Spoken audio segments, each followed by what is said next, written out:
Thank you for joining us wherever you are. This podcast episode is brought to you by the Old Ways Actual Play team. This actual play uses the 7th edition Call of Cthulhu tabletop role-playing game rules by Chaosium. This actual play is performed by adults and in an adult setting. While we try very hard to stick to language for all ages, listeners should know that this podcast may include mature themes. All content, including names, places, events, companies, and etc., that may bear resemblance to entities living or dead, is strictly coincidental. My name is Michael Diamond, and for tonight's game, I will be your keeper. Thank you for joining us again on another episode of the Old Ways Podcast. I am your keeper, Keeper Michael, and we return to Masks of Nyarlathotep in our Kenya chapter.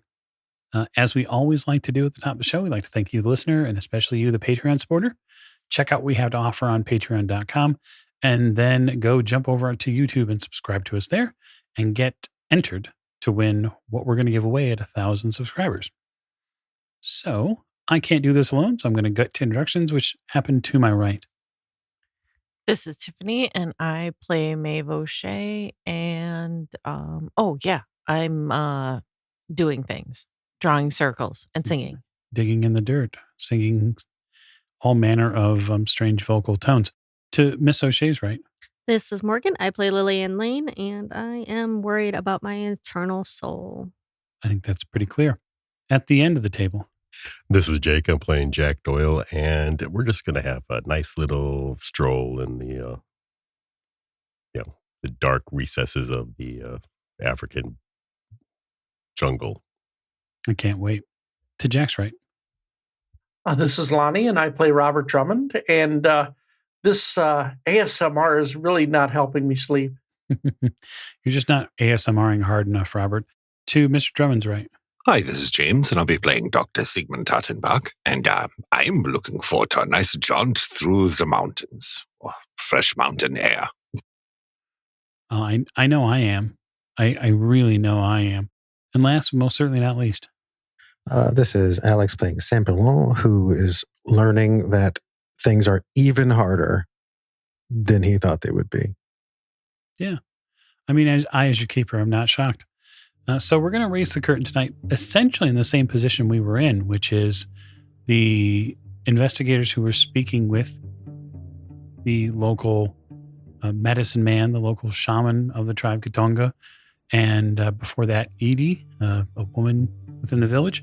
They've returned to the tent, and they managed to see Miss O'Shea doing a singing and working ritual.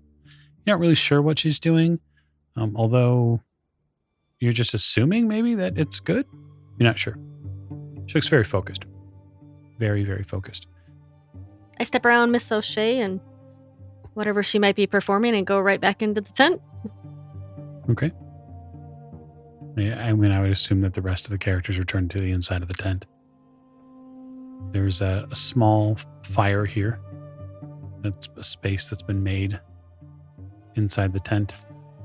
It looks like the guide's not back yet. They're just heavy heads and hearts. Was there anything on the fire? No, there's just a fire there. Although there is a space for you to put meat on the fire.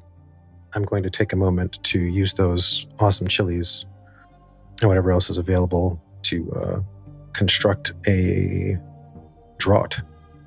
Okay. So it'll take you a little while to do the concoction. It's like an hour, right? Something like that? Mm-hmm. Yeah. So now there's something over the fire. So we're supposed to talk to the head man of the village? Yeah, Kipsang. I'm not sure where they are, or I guess we should probably go looking for them at some point. Or maybe they'll come looking for us. It's my concern, right? That's kind of why I'm getting ready now. Is it trouble? Because it probably will then. I don't think there's trouble. What hour of the day is it right now, Keeper? It is late. It is likely about 8 o'clock at this point. At this point, while Sam has begun working on his draught, Miss O'Shea is finishing up outside. Yeah, I feel like it might be a little too late to go visit Mr. Kipsang this evening. The morning then? The morning. Right. It's considered rude to visit somebody unannounced after dinner. I'm hearing this now for the first time. I mean, unless we're setting their place on fire, and then, Then that's really that's anytime. anytime. Okay, so it sounds like the plan then is to wait until morning. Mm-hmm. Yes, I rummage in the satchels and I grab some whatever we might be there from supplies, dried berries or nuts or... After Miss O'Shea is finished, after Sam is finished, the group is sort of going to just come to a resting point. It's not like the group isn't tired. Right, yeah. I mean, you've been moving all day, and it's totally reasonable that you might want to rest. Lillian, you and Maeve have sort of singled off rooms in this large tent so you can have privacy. The gents are sort of packed in like sardines to the rest of the space. And just as you're drifting off, a foul series of lightning bolts shake the valley.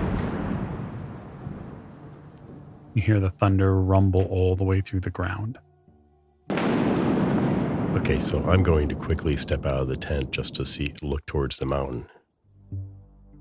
Yeah, there's a storm that has come in and is sitting on top of the mountain to the northeast.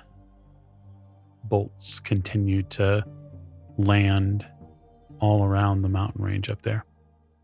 Since I'm assuming that this is going to disrupt the village as well, I'll make sure when I step outside, I want to see what happens and how they react. And specifically, I want to see if anybody looks like they're in charge or if anybody gets called Kipsang out here. You watch. You see a few eyes, a few heads poke out and look. You hear something jack on the wind.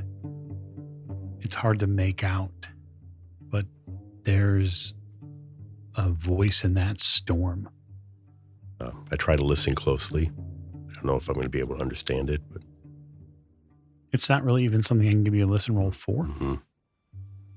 But there's definitely a voice. It's calling to something. You can hear it all the way down here. Yeah, I'll watch it for a while and then I guess try to go back to sleep. The village itself doesn't wake up at that so much. There aren't a flood of people suddenly staring at the mountain. The rain starts. With it, the smell of brimstone. It's just heavy enough to sit under your nose for a little while. These people are made of steel. It's awesome. Yeah, probably used to it. I guess I go stay dry. The rain comes down pretty heavy most of the night. Some of you, like Robert, are able to totally sleep through it all. Far too exhausted to be rousted awake at such a late hour. You are, Robert, however, the first one to wake up. I got to bed earliest and I was able to sleep through everything, so I'm sure I'd be up before everybody else. Mm-hmm. So I will quietly grab my revolver and put it on under my jacket. I assume I have a jacket because it is getting colder here. Yeah, absolutely. You have a jacket. And I think I'm just going to go basically kind of look outside, get outside the tent, move around a little bit, see what I see, but not move too much. And definitely not move beyond the circle once I see the big circle. Yeah. Yeah, it's interesting, Robert, because you're going to probably be the only one that sees it. That circle is filled with a red liquid. Viscous. Thick. I look at it, I don't say or think much about it because, well, I've seen stranger things. You have indeed. You enjoy your few hours in the morning. The rain has tapered off, but you can tell that it's certainly occurred. You also notice that a lot of the vegetation here now has that brown coloring. Except, of course, any of the remaining vegetation inside the circle. Is there what looks like blood on the leaves? Or is it just... No. There's no blood on the leaves. Okay. Anyone moving around before it gets light? A few, yeah. A few young ones. What are they doing? Oh, looking. Paying attention to things. It's what kids do, you know. I'm sure they find us fascinating. Yeah, you see a couple of them have climbed a small tree nearby. They're staring at the camp space that you've made, and they're talking back and forth with one another. Any other things you're doing, Robert, before we rouse the rest of the folks? I'll probably see if our guide Sam is up attending to the animals or anything like that. Check the animals, make sure that, they're fit for the travel. They're probably more fit than we are, but... You head out to the other side of the tent, back where the animals were tied under a tree to keep them safe. You can see that there are long streaks down the sides of their bodies, dark gray streaks. I mean, the water buffalo here they're fairly dark-skinned. They're dark gray, black, but these are streaks like a zebra. Did I notice those streaks before? No, those streaks did not exist at all. Does this look like anything I might have read about or studied at some point? I guess I'll give you an occult roll if you'd like. Sure. No, it's a 58 over 45. I know nothing. Okay. Yeah. But I do take note of it. I'll mention it to Maeve later on. Very good. A little while later, people begin waking up. You get the same sort of sensations.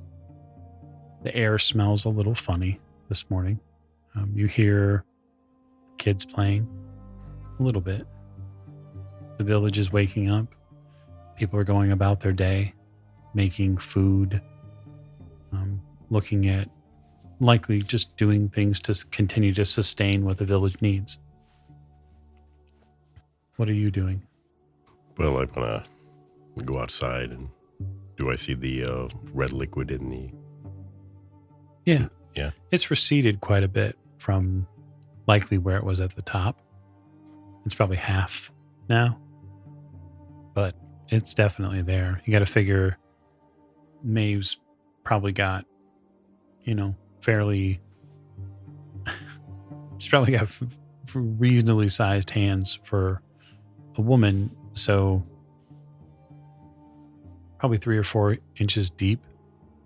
She'd have made that, and so it's probably a couple inches deep of a red tinted liquid. Is it just red tinted water, or? You'd have to inspect it a little I'm going to closer. inspect it. Well, it's definitely a little bit more. It's not water. Nope. That's not water. That's something else. Is it blood? You smell it. It certainly smells like blood. Okay. Oh, good. A rain of blood. That's not ominous. I would say I don't make the rules here, but technically I do. Doc, checks the consistency of this red goo. Interesting. Yes, doctor. Not human, animal. It does not seem human, Jack. And this seems like a, what do you say, display of power? It could be. What's human? Come on, got him out of 10. Doc holds up his hand covered in that goo. Not this. Good morning. Something with the animals. I just get up knowing that we were safe. Yeah. Because Reasonable. I cast the spell. Yeah, I get up and go outside. Mhm. Say, Has anybody seen Sam? The other Sam. No, we haven't, have we? You have not. Do we need him? I can take a look around. Well, he was missing all night, and there were those storms during the night. I go around back to where the steer are. Mm-hmm. There's something wrong with the animals. There's something wrong with this whole area. What's wrong with the animals? Look at them. They didn't have stripes. If you go outside of the tent, Maeve, you see the aforementioned ring and then the animals he's pointing to. Okay, what looks like is wrong with them? They're streaked. Like there are vertical lines of some type of moisture on them.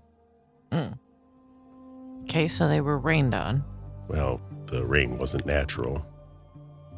That's not surprising. That's why we got a circle.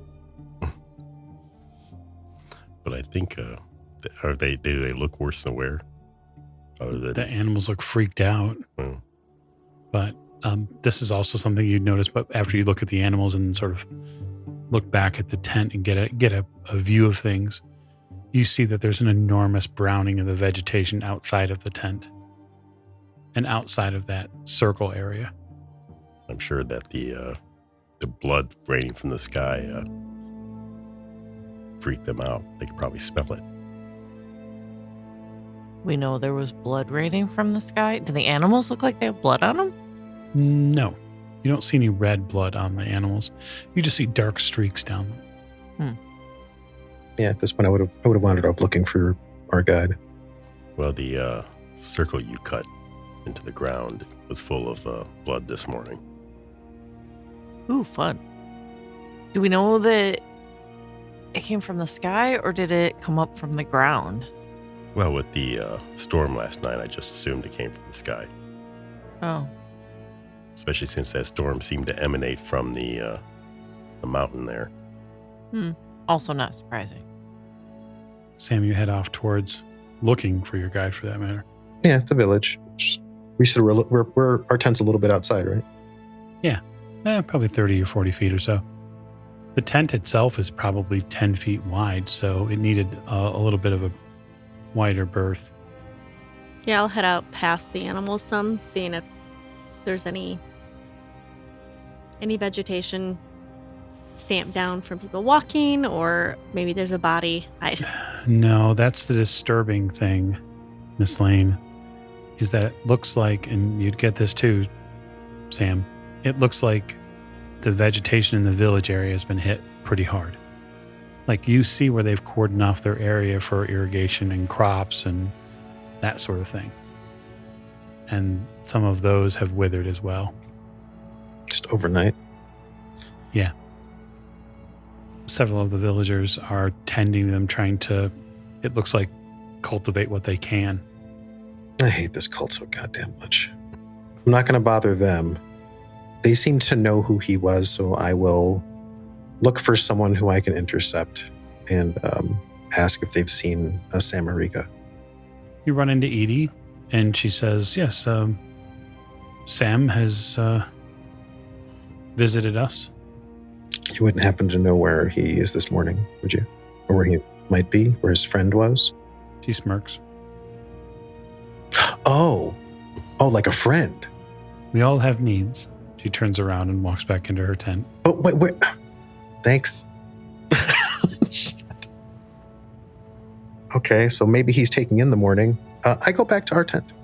You go back to your tent, the place that has vegetation and a moat. You start to think about how this looks to people. Yeah. So, bad news is the entire area was hit, including the village. Basically every place except this tent. So that's likely something we'll have to answer for. I think I know where Mariga is. According to Edie, his friend might have required some extra attention. So I think I can leave him to breakfast at least. Last few days on Earth, maybe. I'm assuming he'll be back, considering, this is his tent. Right. All right, let's try to find this leader. Kipsang. You leave the tent, head into the village. Mm-hmm. Those of you who've not been in the village and who are going with see some very similar things that have been explained before. The village has been hit and the vegetation here is suffering for it. There is a sort of flurry of activity near some of the larger irrigated areas where they are trying to take in crops that are still good. But it looks like they've received some pretty heavy losses, Jack. Great. But finding the core of the village and who speaks for it is not very difficult.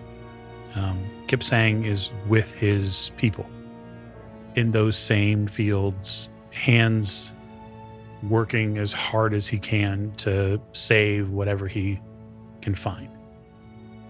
Well, I don't want to take him from that, and that'd help, but I can't. I don't know what I'm looking for. Did we all go with? If you'd like to. Yeah. I will approach Kipsang, the person who I think to believe to be Kipsang. Mm-hmm.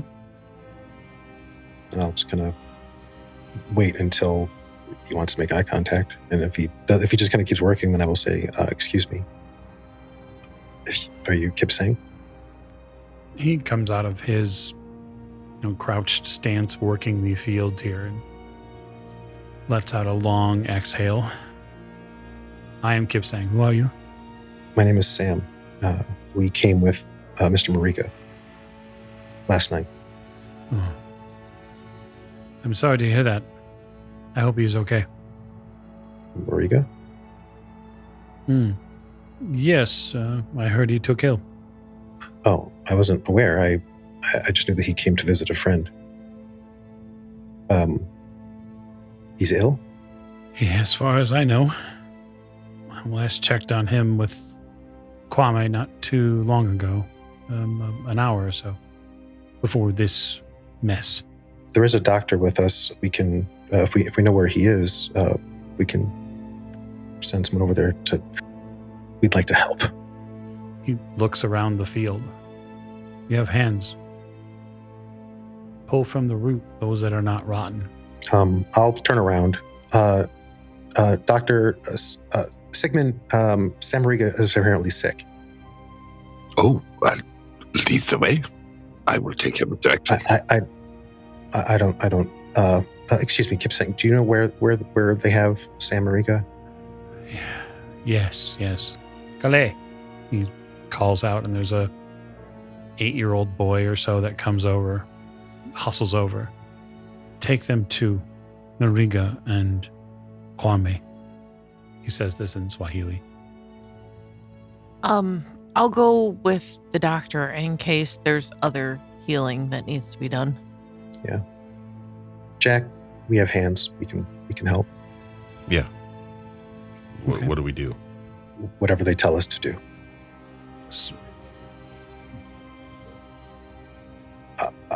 I'll relay anything that I need to relay. Is that what he said? Okay. I head to the field and I start pulling. Yeah. Yep, same here. So, with the added hands, over the next hour or so, you begin to make a dent in what they have. And you also get the true sense of what a community really is at this level. In its basis form, the food is grown to support the people who live here, clearly. There isn't extra. And so losing what they have is a horrible burden now.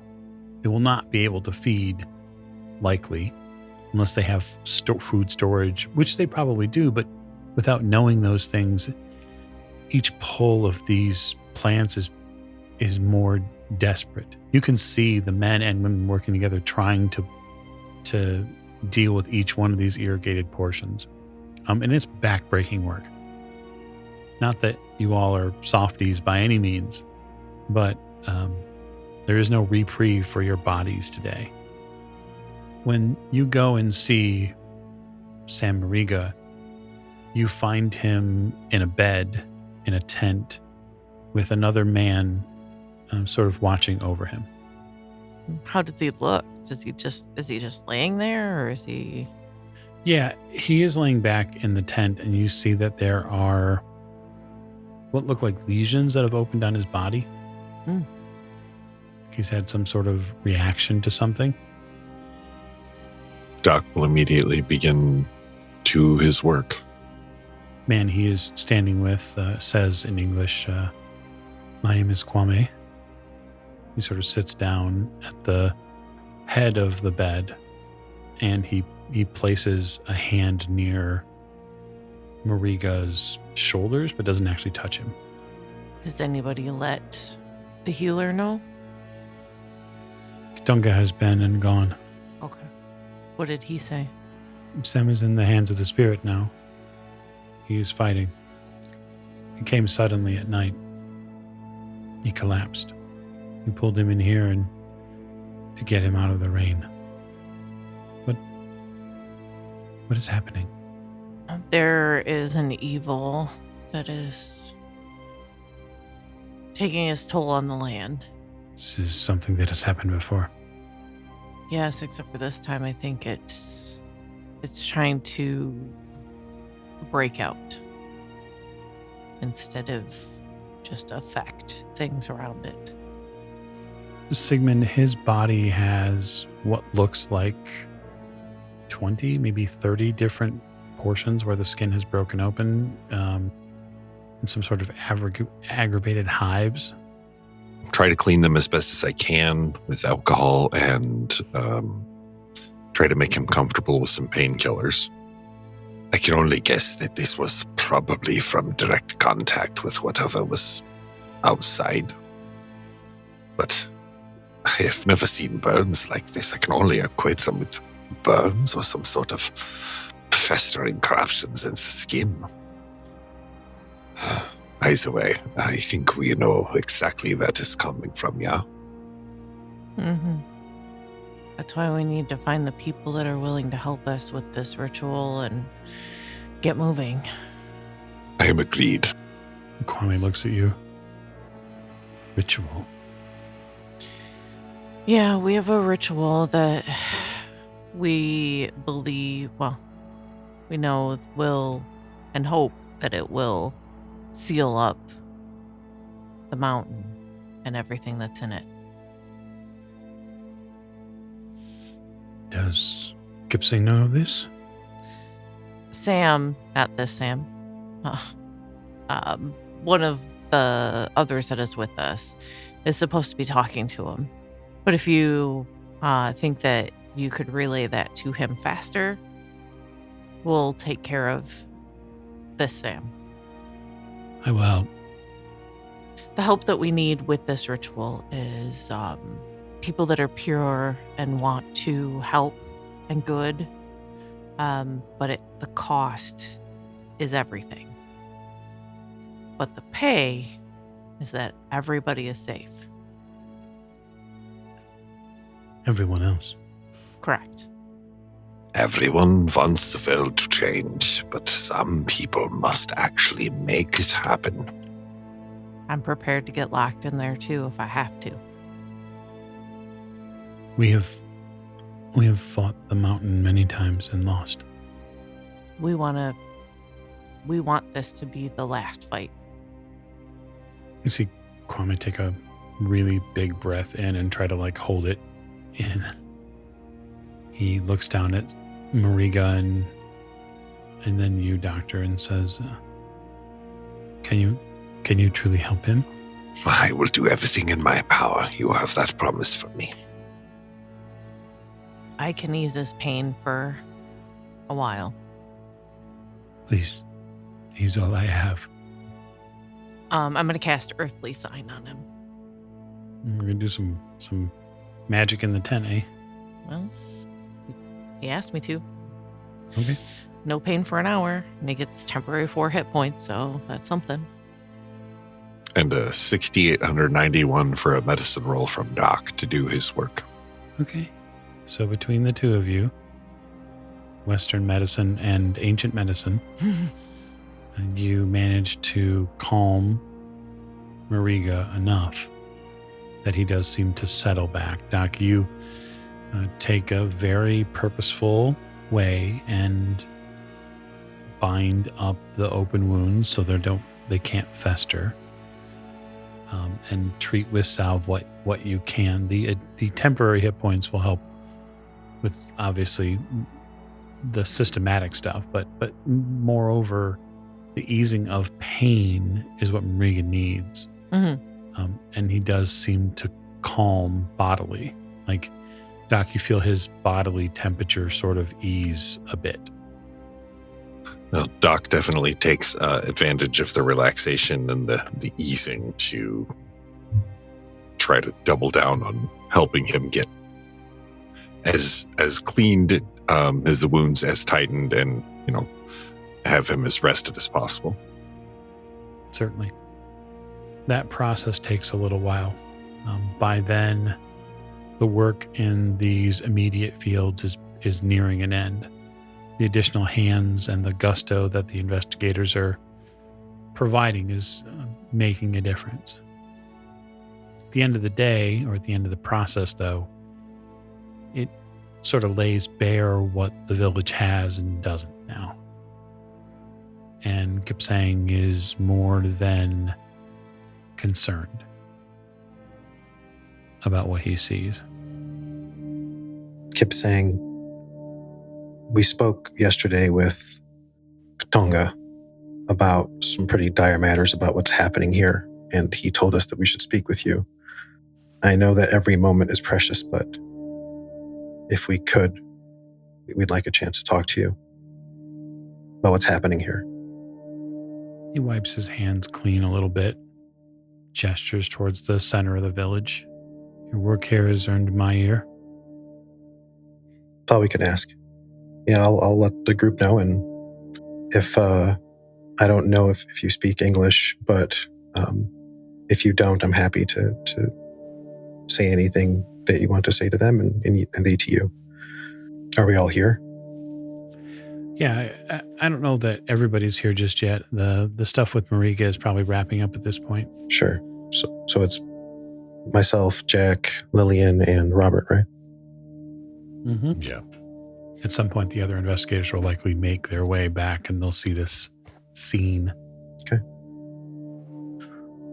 I guess I'll look at Kipsang and say, you don't know me or any of my companions, and it is likely that by the time we're done talking, you might wish you'd never met us.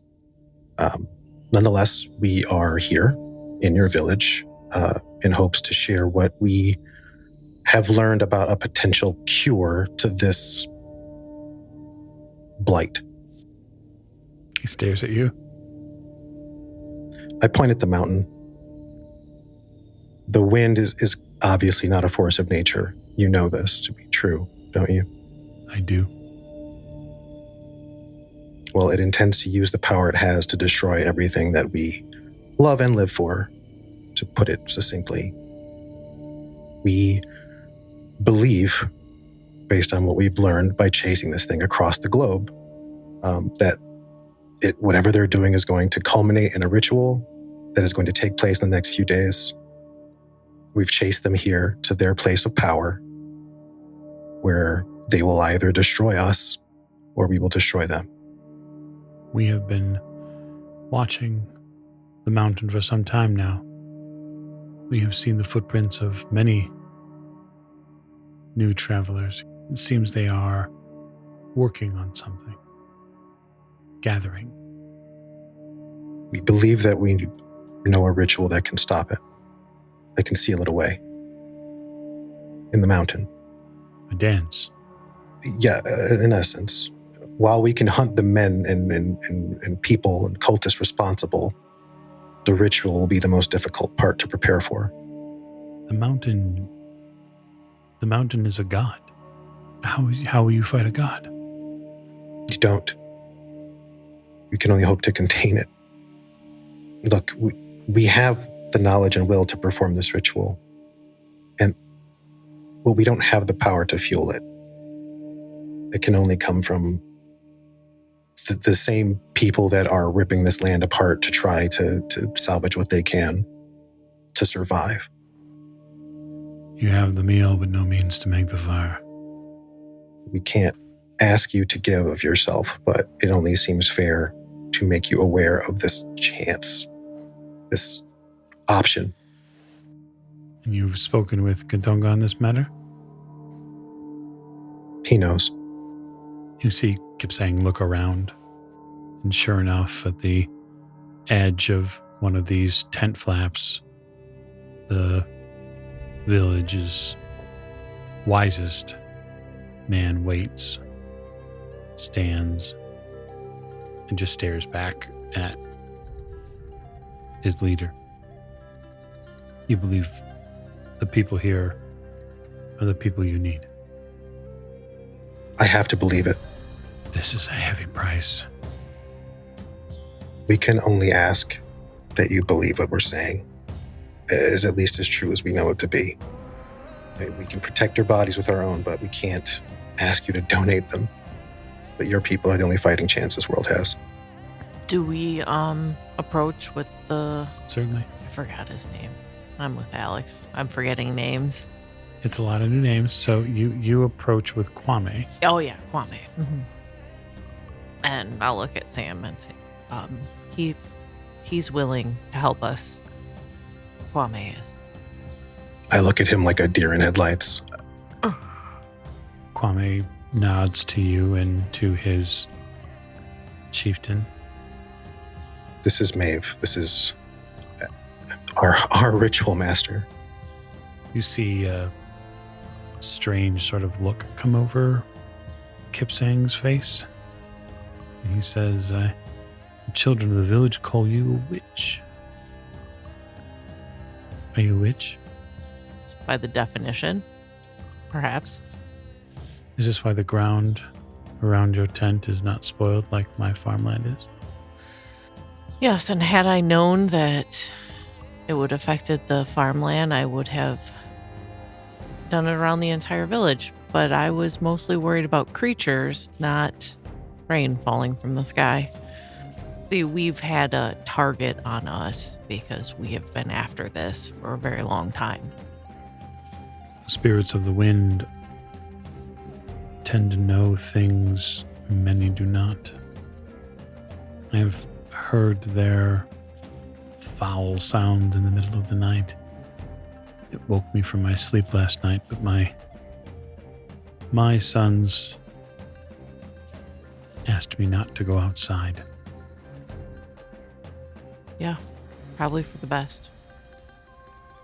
How's Marika? He's as well as he's going to be. I think he was in contact with whatever fell from the sky. How deep were his wounds, Doctor? They were fairly gruesome.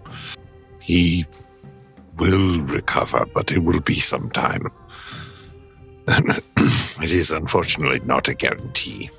Whatever he came in contact with, this corruption, this essence, it is chaos incarnate, and it is dangerous. The corruption of the Black Wind knows no ends. It has been in these lands for thousands of years. The Ndovu have stood against this wind, unwilling to yield. Will not yield today either. He calls out a couple of words in Swahili. You're not terribly sure what they are, Sam, but two young men arrive, and he puts his hands on them in a gratifying, loving gesture. These are two of my sons. They will do anything their father asks. I look at Maeve. You ready to do this? I hate every step of it, but I don't see that we have a choice. This was the choice that was given us, basically. And at least we have willing participants. And not. So this is your tale? I don't know if this is where it begins or where it ends. This is just where it is right now. Every step could mean death, right? So. All right, Sam. Why don't you give me a persuade roll? Ugh. Why don't you impress me? All right. Persuade. I can't. I think I think I'll try.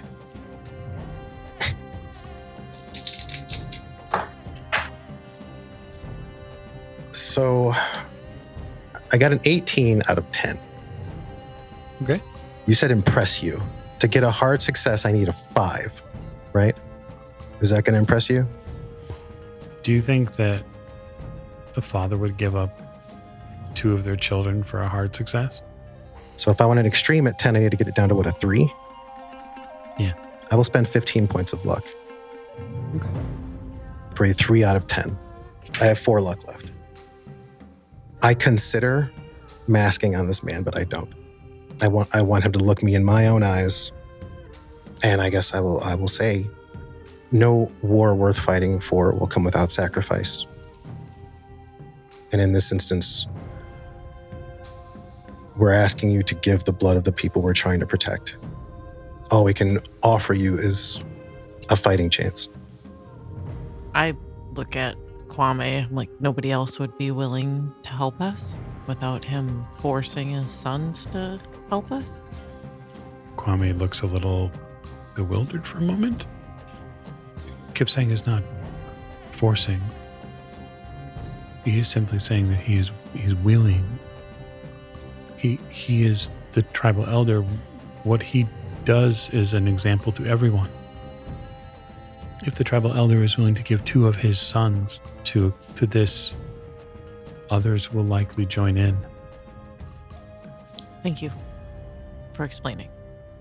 Of course. I will be happy to lead you there where Mariga cannot go.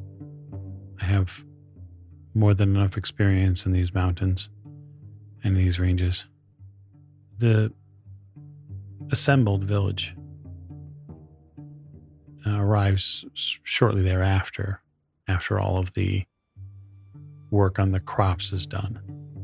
And all told, 11 other people join you, 13 in total, plus Kwame. This will likely leave the village with about 12 people, mostly elderly. And some of the 11 that join you are likely younger than 15. Lillian is visibly bothered by this. But yeah, the trip just got a whole lot heavier. Yeah, this is basically the death of a village. Yeah, I look over at Maeve and isn't there another way? No, I've been avoiding this the entire time. We already talked about it. There is no other way. Yeah, and at least these people are willing. The other option is unwilling participants. I'm willing. You're not innocent. You're not innocent. Yeah. Your promise to another Miss Lane. Yeah, and he is definitely not somebody that would qualify with help. Yeah, probably by mid-morning you have a group of people. Many of them are hopeful. A few of them share some sort of righteous strength within them about what they're going to do, their purpose. It's clear that the village has long labored under the whims of the wind of that mountain. But the price takes some toll on those of you who are assembling them. Kwame gathers them at the tent and walks up to the ring line that's there. We will need the tent to be taken down and prepared.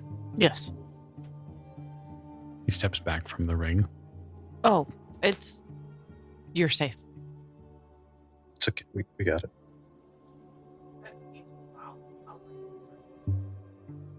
That's totally up to you. It's fairly clear that Kwame is a little concerned about the entirety of what is in that circle. Or, I'll get everybody else to, all of us to start breaking down the tent. Yeah, we'll take care of it. Yeah, it's perfunctory a little bit, right? It's not like y'all haven't taken a tent down before, especially you and likely Drummond, and Sam for that matter. You've all done that probably most of you actually. Getting packed up is a little bit of a chore, but that's okay. By midday, you're ready to move if you need. Each one of the people traveling with you from the village brings their own portion. So they're prepared for a 3-day journey. And they sort of circulate to you, Sam, that they'll collect as they can along the way with whatever foodstuffs is habitable. There are a few hunters here, so there are spears and archers, essentially, that are prepared to hunt small game if it's available. We are going to do our best to protect all of you for this journey. But it would be the danger that we're walking into is very, very real. So all of you that are capable of defending yourselves should be prepared to do so. I don't know. At least there's 13 of them total. Yeah, 13 total. So they're going to know best how they're fit to travel. Like, I'm not going to tell them how to line up or anything. If anything, I'm going to start doing my best to circle them. I'm not going to be in their way. I'm going to try to protect the group basically as we're moving. Yeah. You actually end up sort of creating concentric circles with other hunters in the group. There are 2 brothers that are likely people that go on pretty much daily foraging and daily hunting, and they're staying wide of the main group, probably by 20 or 30 feet, and they're just hanging out, essentially scouting and doing recon for anything that might happen by your way. It's comforting that there are people already willing to look out for others. It's a little difficult to stomach that for the reason why they're doing it. That's hard. Yeah, I'm mostly going to stay away from them because I clearly make them uncomfortable, and that's fine. I'm going to try and do some orbiting with the hunters, not with them, but, in basically, I'm going to try and mirror their pattern. Mm-hmm. Try and help out that way. I figure I'm already dead anyways. A half-day's journey gets you from the village and gets you beginning that initial walk up the side of the foothills, Jack. And Kwame suggests that you make camp here before that starts, because getting the rise itself out of the way would lead you into trying to mountaineer during the night. Yeah, we don't want to do that. They don't put up tents. They put up at best like lean-tos and cloths to hide under. We can pitch the tent, right? You could. I'll volunteer and get a couple of the others to help me pitch the tent, and I would like them to take up residence in it. Okay. I'm sure they have no problem, but if it's made for 10, like, I imagine they'll figure it out, right? Mm-hmm. Yeah, they're able to pack in. They seem fairly comfortable inside of it. I mean, obviously, if there are hunters that want to hang out, like, I'll be staying outside. Mm-hmm. Are you doing anything specific tonight, Miss O'Shea, to assist with that? Or are you going to just sort of let it happen if it happens? I guess I'll look at Sam like, should I do another circle? Or because they seemed uncomfortable with that, even though we know it'll protect them. We're kind of in the shit now, so we can just try to keep them calm. Do what you have to do. Okay. So I'll do it enough for the rest us outside and around the tent, so it's going to be pretty big. So I'll probably be at it for a couple hours. Yep. It really depends on how much you're going to invest. I'll do 15 again. Okay. I will explain to them, look, you all are going to see and hear a bunch of strange shit.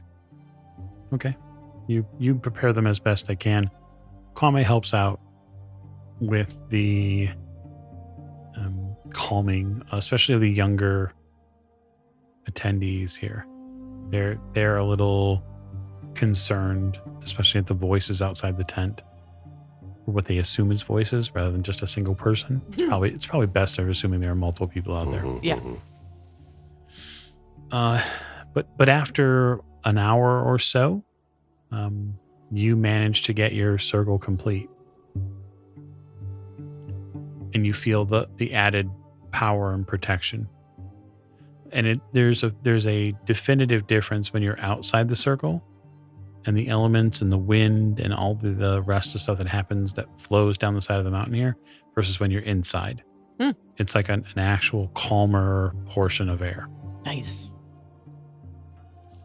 That's helpful. And you camp on the side of a mountain dedicated to the crawling chaos itself. Yeah, I just gave it the finger. We'll see how that works out for you. Yeah, not good, but It's okay. We don't have to see it now because we're going to see it next time. So thank you for joining us on this episode as we begin our ascent. Thanks and good night.